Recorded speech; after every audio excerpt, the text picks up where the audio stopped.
Hi everyone, my name is Meghan Felt and I'm an immigration lawyer based out of Canada. Today I'm going to be speaking to you about the Rural and Northern Immigration Pilot Program, which is a basically brand new program offered by the Canadian government for people who have job offers in rural and northern parts of the country. This program is a little bit similar to the Atlantic Immigration Pilot Program, which is specific to the Atlantic Canadian region, which I discussed in one of my previous sessions with you.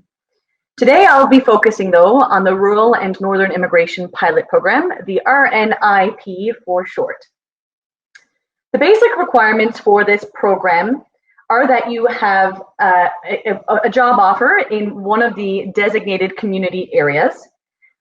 It also requires that you have language requirements or have a language test completed and meet a certain level of language or a certain CLB mark on your language test.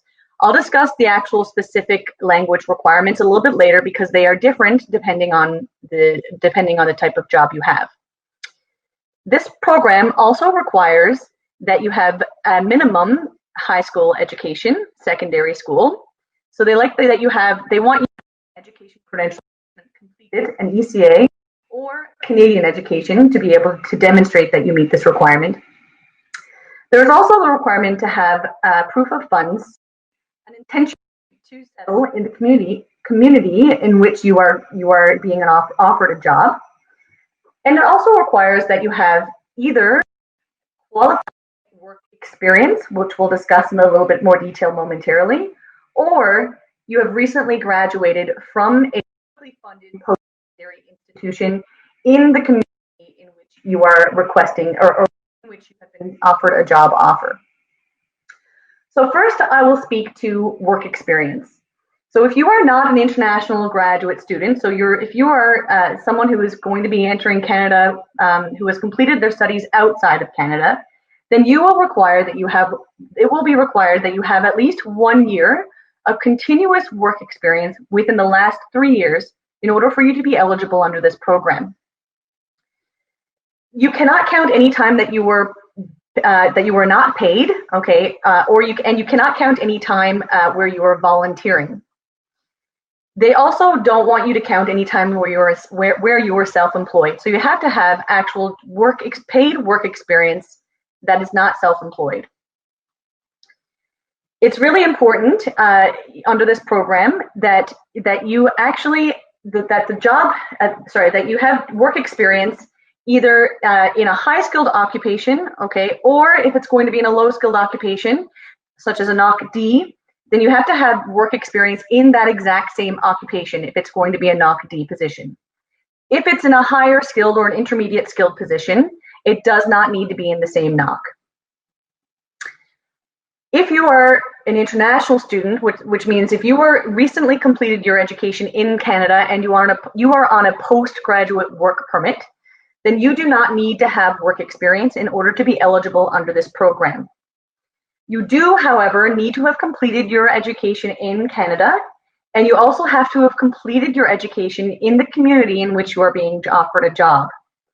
If you have not completed your studies in that community, then you will need to get the 1 year work experience first before being eligible to apply under this program.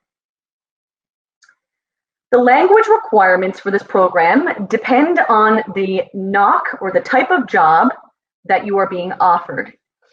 In Canada, the Canadian government have distinguished between different levels of jobs. We have NOC A, O, B, C, and D.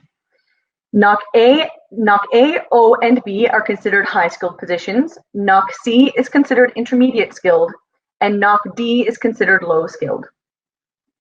Under this program, if you are being offered a job in a NOC A or O position, you must have a CLB 6, a Canadian language benchmark of 6. If you are being offered a NOC B position, you must have a CLB 5, a Canadian language benchmark 5 on your English test. If you are being offered a job in NOC C or D, you must have a Canadian language benchmark or CLB of 4. As you will see, the requirements are different for language depending on what job you are being offered, or what level of job offer you are being offered. Under this program, in terms of the educational requirements, you must have either a secondary diploma, so high school, or you must have a post-secondary diploma. But you must have a minimum high school diploma. In terms of settlement funds, funds are required, the amount of funds required are dependent on the family unit size, on your family unit size. So for example, if you are single and it will just be you, you must have a minimum of $8,922 Canadian available to you. The amount goes up per additional family member, so I won't list them all out, but for 2 family members, for example, it's around 11,000 Canadian dollars, and for 3 family members, it's around $3,600 Canadian. In terms of the job being offered to you, you have to find a job in one of the designated communities under this program. Right now, more are being offered, or more communities are being added to this list, but right now there are about 10, and so you have to, once you get offered a job, or if you're looking for a job under this program, you need to look in one of the communities that are already listed under this program. Each community has their own specific requirements as to what makes those programs, or what makes you eligible under those programs. And they're all slightly different, so I won't get into all the different nuances today because that would take too long. But it's important that you review these, and that this is something that you consider if you're going to be applying under this program. The communities that are included right now, are in Ontario, Manitoba, Saskatchewan, and BC. They include Northern Bay, Ontario, Sudbury, Ontario, Timmins, Ontario, Sault Ste. Marie, Ontario, Thunder Bay, Ontario, Brandon, Manitoba, Rhineland/Altona, Manitoba, Moose Jaw, Saskatchewan, Claresholm, Alberta, Vernon, BC, and West Kootenay, BC, which includes Trail, Castlegar, Rossland, and Nelson, BC. So all these different communities have their own unique criteria or requirement for their particular community. And so if you're being offered a job, or you're able to find a job in one of these communities, then the next step will be not only making sure that you meet the criteria federally under the eligibility criteria that I just discussed with regard to language and work experience and education, but it'll also be making sure that you meet the requirements for that community. Once you're offered a job, or if you're looking for a job in one of these communities, then it's important that the job is genuine, that it's full-time, so it's at least 30 hours a week, and that it's non-seasonal. In terms of the skill level for the job, it's important that you actually meet the requirements for the job. So what that means is that if you are being offered a job in a particular occupation, well, then it's important that we check the NOC code for that particular occupation and make sure that you not only meet the eligibility requirements that I just discussed, but that you also meet the NOC criteria, or the NOC requirements for that job. So let's say, for example, you are being offered a job as an engineer, and the NOC code for that particular engineer type job requires that you have a minimum post-secondary education and 1 year work experience. Then you will be required to have to meet this requirement as well, in addition to meeting the eligibility requirements under the program. In terms of next steps, the program works very similar to the Atlantic Immigration Pilot Program, that once you find a job and you realize that you meet the eligibility criteria, then what we do then is you apply to the particular community based on their unique requirements, which sometimes requires that you submit an expression of interest. Sometimes it just requires that you reach out and you submit an application. Once you submit the application and it's reviewed, which again, the processing times for this first step, it varies by community. Sometimes it only takes a couple of weeks, and in some cases it could take a couple of months. And once you have support from this community for this job, then you'll get a support letter. With this, then you can do 2 things. If needed, you can apply for a new work permit to allow you to continue to work in Canada in that occupation, or allow you to come to Canada if you're not in Canada yet. This work permit will be closed and specific to the job offer that you're being offered.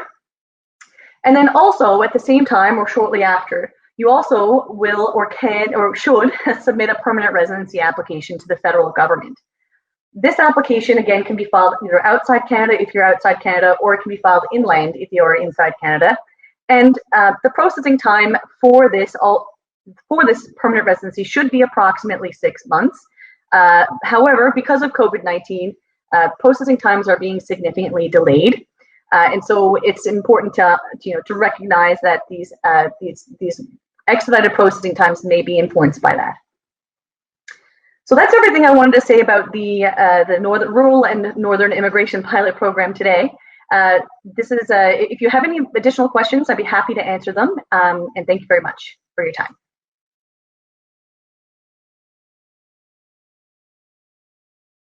Every different community has their own requirements. Most communities have designated specific NOCs, so types of jobs that will be eligible under that program. So not all jobs will be considered. In many cases, only the NOC or the specific NOC codes or jobs that community has listed as eligible will be considered. This is in Sudbury, Ontario. Mining and tourism sectors. They have bakers, cooks, chefs, housekeepers, tourism-related supervisors, cleaning supervisors, natural resources, agricultural and related production occupations in manufacturing and utilities. They say basically all management occupations. So anything that is a management occupation at all. So that's not that anything that starts with a 0. As well as anything that starts with a 1, so business, finance, administration. There are a lot of different occupations. Natural and applied sciences and related occupations, so anything that fits under that industry, which so that means any NOC code that starts with a 2, for example. And then they have nurses and orderlies and patients services. So there's a lot listed there. That's just Sudbury, Ontario. If you're applying for a job in that occupation, it has to be under the list. But however, remember what I just said. So any type of management position at all, for example, senior management position at all would be eligible under any. So that means that there are hundreds of jobs that are under that qualify as management, right? So and that's for Sudbury, Ontario, for example. So there are a lot of jobs that qualify. We wouldn't be able to list them all for you because it'd be hundreds. But if you're in a high skilled position, then there's a good chance it'll be recognized, especially if it's a high executive type position. Once you get into the NOC Cs and Ds, the lower skill positions, then you're looking at there being less opportunity.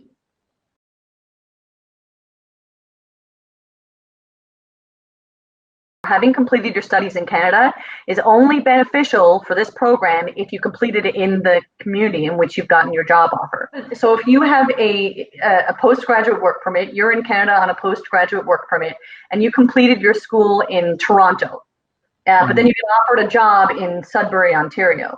Well, then you don't qualify under the international graduate stream, because in order for you to qualify under the international graduate stream, you have to have completed your studies in Sudbury, Ontario, which you didn't. So in that case, you wouldn't be eligible under the international graduate stream. That's the stream that requires no work experience. But if you were to move to Sudbury, Ontario, and you got a job and you started work, because you don't need a work permit because you already have your postgraduate work permit, you can start working for that employer and work for a full year. And then once you've worked for a full year, then you qualify under the other program, the high skilled the skilled worker stream, essentially. And you could still qualify, but you have to get that 1 year work experience first. Okay. Thank you, Megan. You're very welcome.